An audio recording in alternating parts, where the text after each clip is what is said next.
De nuevo, volvemos al baile de nuestros infantiles.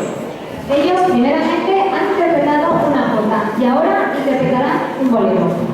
Un bolero que, aunque se dice que es de Caspe, su propia letra relata que lo han traído de Castellón. Un baile que tradicionalmente sirve para el aprendizaje del A, E, I o U de la jota de